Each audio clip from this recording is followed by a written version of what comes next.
नमस्कार दोस्तों, जय माता दी। स्वागत है। तो कुंभ राशि वालों, क्या आप जानते हैं कि गौ माता ने सभी महिलाओं को ऐसा कौन सा श्राप दिया था जिसके कारण सभी महिलाएं आज तक पीड़ित हैं? गौ माता का एक ऐसा श्राप जिसे टाला नहीं जा सका। दोस्तों, क्या था वह श्राप? जानने के लिए पूरा वीडियो देखें। तो दोस्तों, चाहिए जानते हैं गाय माता ने सभी स्त्रियों को क्या श्राप दिया था। दोस्तों, एक समय की बात है जब भगवान श्री कृष्ण अपने सिंहासन पर बैठे हुए थे, तब देवर्षि नारद मुनि उनके पास आते हैं और कहते हैं, हे प्रभु, आज मैं मृत्यु लोक में भ्रमण कर रहा था। तभी एक महिला ने पूछा कि पहले जब महिलाओं के बच्चे होते थे तो वे पैदा होते ही चलना शुरू कर देती थी, लेकिन अब नहीं। ऐसा क्यों? हे प्रभु, मुझे इस प्रश्न का उत्तर मालूम नहीं था, इसलिए मैं आपके पास आया हूं। कृपया मुझे इस प्रश्न का उत्तर बताएं। श्री कृष्ण कहते हैं, हे देवर्षि, आपका यह प्रश्न सभी महिलाओं के लिए बहुत महत्वपूर्ण है। आप इस प्रश्न का उत्तर जानना चाहते हैं, तो ठीक है, मैं आपको एक कहानी सुनाता हूँ। उस कहानी से आपको पता चलेगा कि महिलाओं के बच्चे पैदा होते ही क्यों नहीं चल पाते। तब देवर्षि नारद कहते हैं कि प्रभु, मैं यह कथा पूरी सुनूंगा, कृपया मुझे कथा बताएं। दोस्तों, अगर आप भी जानना चाहते हैं कि इस सवाल का जवाब क्या है, तो दोस्तों वीडियो को अंत तक देखें और वीडियो को लाइक भी करें। तो दोस्तों, श्री कृष्ण जी कहते हैं, हे देवर्षि, एक नगर में रामचंद्र नाम का एक व्यक्ति रहता था। रामचंद्र एक स्वार्थी व्यक्ति थे।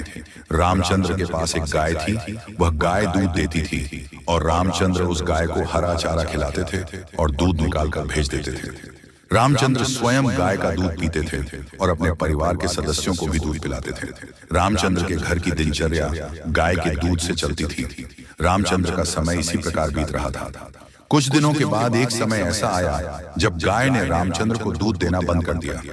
जैसे ही गाय ने दूध देना बंद किया, रामचंद्र ने उस गाय को खाना खिलाना बंद कर दिया।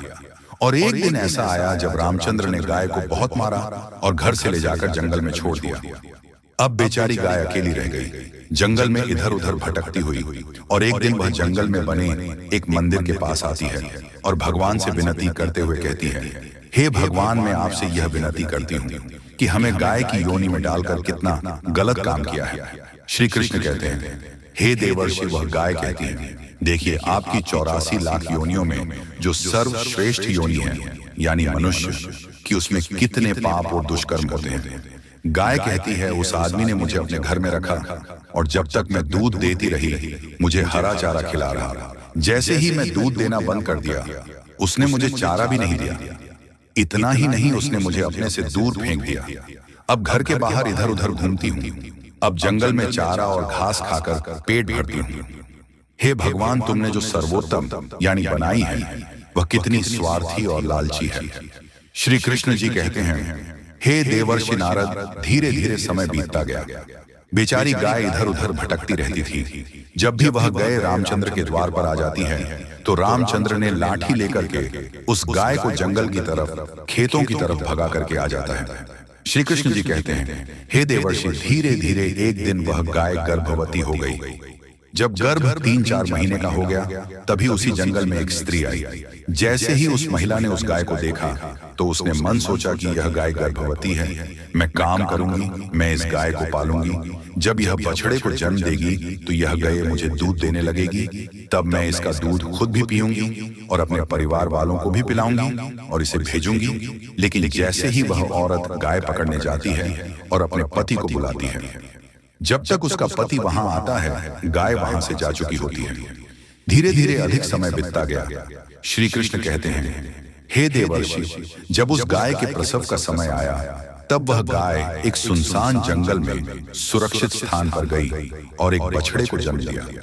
श्री कृष्ण कहते हैं कि हे देवर्षि, प्रसव के कुछ समय पश्चात वही स्त्री घास काटने उसी जंगल में गई थी और जैसे ही उसने दूर से देखा, तो एक गाय ने अपने बच्चों को जन्म दिया था। तभी वह औरत उसके पास गई और जब उसने उसे गाय को ध्यान से देखा तो बोली, अरे ये तो वही गाय है, इस गाय ने पहले ही बछड़ा दिया है, यह अच्छा है। वो औरत सोचती है कि अब मैं इस गाय को जरूर पकड़कर अपने घर ले जाऊंगी। जैसे ही वह महिला अपने पति को बुलाने के लिए उस गाय के पास से जाने लगती है, तो गाय उस औरत से कहती है, बहन, आज तुम हम पर एक उपकार करोगी। क्या यह मेरा बच्चा पीछे पड़ा है? तुम इसे उठाओ और मेरी गर्दन के ऊपर डाल दो। मैं अपने बच्चों को लेकर किसी सुरक्षित जगह पर चली जाऊंगी, क्योंकि यह मेरा बच्चा 8 महीने बाद चलने लायक हो जाएगा। 8 महीने बाद अपने पैरों पर चलने लगेगा। श्री कृष्ण कहते हैं, हे देवर्षि, नारद पहले ऐसा नहीं था। पहले गाय का बछड़ा 8 महीने बाद ही अपने पैरों पर चलने लायक हो जाता था। श्री कृष्ण कहते हैं, हे देवर्षि, लेकिन जैसे ही उस औरत ने गाय की बात सुनी तो वह बहुत जोर जोर से हंसने लगी और बोली, तुम्हारा बच्चा तो इतना गंदा है, इतनी गंदगी में पड़ा हुआ है, मैं तुम्हारे बच्चे को उठाकर तुम्हारे कंधे पर क्यों रखूं? मैं तुम पर यह उपकार क्यों करूं? जैसे ही उसे स्त्री ने गाय को देखा, उन्होंने उसका बहुत मजाक उड़ाया। उस समय गाय बेचारी लाचार थी, वह अपने बच्चों को उठा नहीं सकती थी। श्री कृष्ण जी कहते हैं, हे देवर्षि, उसी क्षण दुखी होकर गाय ने श्राप दे दिया। श्राप देते हुए उसने कहा, जाओ, आज तुम्हारा बच्चा जन्म लेते ही चलने लगा है, लेकिन आज मैं श्राप देता हूं कि तुम्हारा बालक जन्म के 10 महीने बाद ही अपने पैरों पर चल सकेगा, और मेरा यह बच्चा भले आज चलने में सक्षम नहीं है। जी हाँ, और जन्म लेने के बाद बहुत जल्द अपने पैरों पर चलने योग्य हो जाएगा। श्री कृष्ण कहते हैं, हे देवर्षि, इसी श्राप के कारण स्त्री का बालक जन्म लेते ही अपने पैरों पर नहीं चल पाता है। दोस्तों, सतयुग में सुखदेव जन्म लेते ही अपने पैरों पर चलने लगे थे, और वेद व्यास भी जन्म लेते ही अपने पैरों पर चलने लगे थे। इसका कारण यह है कि गाय ने पूरी स्त्री जाति को श्राप दे दिया था। उस दिन के बाद से महिलाओं के जो भी बच्चे पैदा होते ही चलना शुरू कर देते थे, उनका सिलसिला वही रुक गया कि श्राप के कारण महिला का बच्चा 9 से 10 महीने के बाद ही चलने और अपने पैरों पर खड़ा होने की योग्य होता है, और गाय का बच्चा उसी दिन से अपने पैरों पर चलने की योग्य हो जाता है, चलने भी लगता है। इसलिए किसी की भी आत्मा को ठेस नहीं पहुंचानी चाहिए, किसी के मन को दुखना नहीं चाहिए, और यही सनातन धर्म का सबसे बड़ा धर्म है। गोस्वामी तुलसीदास ने लिखा है, परहित सरिस धर्म नहीं, भाई पर पीड़ा सम नहीं, अधाम यानी दूसरों के भले से बड़ा कोई धर्म नहीं है। इसीलिए हमें असहाय पशु पक्षियों की सहायता करनी चाहिए।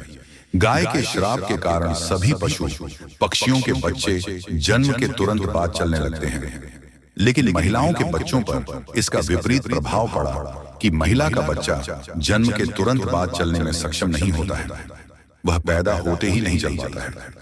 एक महिला की गलती के कारण आज पूरी मानव जाति की महिलाएं शराब का दंश झेल रही हैं। दोस्तों, आपको यह जानकारी किसी लगी हमें कमेंट में जरूर बताएं, और कमेंट में जय जय गौ माता जरूर लिखें। साथ ही अगर आप हमारे चैनल पर नए हैं तो चैनल को सब्सक्राइब जरूर करें, और हो सके इस वीडियो को ज्यादा से ज्यादा जरूर शेयर करें। जानकारी के लिए आप सभी को बता दें कि अब आप रंग से राजा बनने वाले हो। दोस्तों, आपको बता दें कि आपने अब तक खुद के जीवन काल में सुख का कभी भी असली क्षण नहीं देख पाए हैं। दोस्तों, आप जो भी कार्य सोचते हैं वह कार्य आपका अधूरा ही रह जाता है, और अगर आपके जीवन काल में परेशानी खत्म होती है तो वहीं से नया परेशानी भी उत्पन्न हो जाती है। दोस्तों, अपने जीवन काल में आप कभी भी दिल से खुश नहीं हुए हैं, और साथ ही में दोस्तों लोग भी आपको परेशान करते रहते हैं, तथा आपके कर्ज ने भी आपको अलग से तंग करके रखा है। दोस्तों, आपकी भावनाओं का कोई कदर नहीं करता। जो बातें आप लोगों को कहना चाहते हैं, लोगों ने सुनकर मजाक उड़ा देते हैं। दोस्तों, आपका जीवन काल में कई ऐसी घटनाएं हुई हैं, और हम मानते हैं, और ज्योतिष शास्त्र ने भी यह माना है कि जो घटनाएं आपकी जिंदगी में घटा है वह आपको कई हद तक भाव कर देता है। और दोस्तों, आपकी जिंदगी में बहुत सारे ऐसे दिन भी आए हुए हैं जिन्हें आप बहुत ज्यादा दुखी भी हुए हैं, परंतु दोस्तों फिर भी आप हर एक समस्या से पढ़ पा लिया है। आपने खुद की मेहनत से जीत हासिल किया है। जी हाँ दोस्तों, तो ऐसे में आपको हम एक बात कहना चाहते हैं कि आज किस वीडियो को आप बिल्कुल हिले में देखना, क्योंकि आज के वीडियो आपके ग्रह गोचर एवं कुंडली पर आधारित है, और यह ज्योतिष कार्यक्रम आपकी जिंदगी को बदल कर रख देगा 100%। इसलिए दोस्तों, आप इस वीडियो को शुरू से लेकर अंत तक जरूर देखिएगा, क्योंकि दोस्तों आज की इस वीडियो में हम आपके जीवन काल का अक्षर बुरे घटनाओं के बारे में बताने जा रहे हैं। दोस्तों, जिंदगी हमेशा एक नया पाठ पढ़ती है। दोस्तों, बात को जरा गौर से सुनिए। दोस्तों, जिंदगी हमेशा एक नया पाठ पढ़ती है, लेकिन हमें समझाने के लिए नहीं, बल्कि हमारे सोच को बदलने के लिए। जी हाँ, क्यों कि हम गरीब इंसान जिस भी स्थिति में रहते हैं, जिस भी सच में पड़े रहते हैं, उसे जल्दी बाहर नहीं निकल पाते हैं। और दोस्तों, हम जैसे गरीब इंसान मेहनत तो बहुत करते हैं, परंतु ये समझ ही नहीं पाते हैं कि आखिर मेहनत कहाँ करना है। दोस्तों, हम जो भी मेहनत करते हैं लोग उसे मेहनत को नहीं देखते हैं, और जिस प्रकार से हम कार्य करते हैं, जिस प्रकार से हम कड़ी मेहनत करते हैं, लेकिन उसे टाइम इस प्रकार का हम पैसा और नहीं कर पाते हैं, और हम इंसान या समझ ही नहीं पाते हैं कि आखिर मेहनत कहाँ करना है, स्मार्ट वर्क कैसे करना है। जी हाँ दोस्तों, हम जिस इंसान अपने परेशानियों को मार देने के लिए आखिर क्या क्या कर सकते हैं उसके बारे में भी हम आपको बताएंगे। जी हाँ दोस्तों, यकीन मानिए, हम जैसे जितने भी लोग गरीब होते हैं या फिर जिसके पास ज्यादा पैसा नहीं होता है, क्योंकि हम इंसान बहुत ज्यादा ईमानदार रहते हैं और साधारण लोग होते हैं। दोस्तों, हम लोग मजदूर की तरह मेहनत करते हैं, स्मार्ट वर्क हम लोग नहीं करना जानते हैं, जिनके कारण हम अपने जीवन में सामने वाले व्यक्ति से पीछे रह जाते हैं। हम जैसे इंसान समस्याओं से हमेशा ही घिरे हुए रहते हैं, क्योंकि नहीं हमारे पास ज्यादा पैसा होता है। लेकिन दोस्तों, आपको हम एक बात कहना चाहते हैं कि आप भी स्मार्ट वर्क कर सकते हैं और जितना पैसा आप कमाना चाहते हैं उनसे कई गुना अधिक कमा सकते हैं। परंतु इसके लिए आपको कुछ कार्य करना है और कुछ विशेष सावधानियों को पालन करना होगा, क्योंकि दोस्तों, अगर गद्धों जैसा काम करोगे तो उसका परिणाम भी गद्धों जैसा ही मिलेगा। इसलिए स्मार्ट वर्क करिए, तो दोस्तों पैसा भी ज्यादा मिलेगा और समाज में मान सम्मान भी चला रहेगा। जी हाँ दोस्तों, कि आपको पता है कि असलियत में गरीब कौन से इंसान होते हैं। दोस्तों, आपको हम बता दें कि गरीब वह लोग होता है जो मान लेता है कि हम गरीब हैं। देखिए दोस्तों, भगवान ने हम सभी को, इंसान को एक जैसा ही बनाया है। सभी को मुंह का दिमाग पर हाथ सब कुछ दिए हैं, परंतु कुछ लोग ही ऐसे होते हैं जो अपने दिमाग को अच्छी तरीका से उसे करते हैं और अपना भाग्य को चमकते हैं, और बाकी लोग सिर्फ मजदूरी करते हैं और अपना दिमाग को अच्छी तरह से उसे नहीं कर पाते। दोस्तों, अगर आप मान लीजिए मजदूर ही है, तो दोस्तों उसमें भी बहुत टाइप का होता है, ज्यादा पैसा और न करने का। दोस्तों, ज्यादा पैसा कमाने के लिए आपके अंदर जुनून होना चाहिए। उसके बाद बहुत सा नियम होता है पैसा कमाने के लिए। दोस्तों, हम जिस भी क्षेत्र में कार्य करेंगे, अगर उसमें मेहनत से काम करेंगे, अपना दिमाग को अच्छी तरह से इस्तेमाल करेंगे, तो दोस्तों गारंटी है कि पैसा बहुत ज्यादा काम है। तो ऐसे में दोस्तों, आखिर आप यह सोचते होंगे कि हम आज किस वीडियो में पैसा पैसा क्यों बोलते हैं। दोस्तों, आपको बता दें कि यह कलयुग चल रहा है, यहाँ पर पैसा का ही अहमियत होता है। जो लोग आपको इज्जत करते हैं, दोस्तों आपको हैसियत को देखकर उतना ही इज्जत करते हैं जितना आपका हैसियत होता है। इसलिए इस कलयुग के दौरान पैसा कमाना बहुत ही जरूरी हो गया। इस दौर में दोस्तों, अगर आप ज्यादा पैसा नहीं कमाओगे तो दोस्तों यकीन मानिए, जो आपका अपना साथी है, कभी ना कभी वह भी आपको धोखा दे सकता है, या फिर आपके सामने वह मुंह खोल सकता है, आपको छोटा बड़ा कह सकता है। इसलिए इस कलयुग के दौरान एक कहावत कहा गया है कि बाप बड़ा भैया, सबसे बड़ा रुपया। तो कहीं ना कहीं आप भी एक हवा से रूबरू हुए ही होंगे, क्योंकि दोस्तों इस कलयुग के द्वारा में ऐसा कहना बिल्कुल सही। उसका वीडियो को लोग बढ़ते हैं, जिस प्रकार का मंथली इनकम रहेगा, लोग आपको इसी प्रकार से वीडियो देंगे, यानी कि दोस्तों इज्जत करेंगे। आपके जीवन में कई तरह की परेशानियां आती रहती हैं, और इन 3 दिनों में आपकी परेशानियां खत्म होंगी।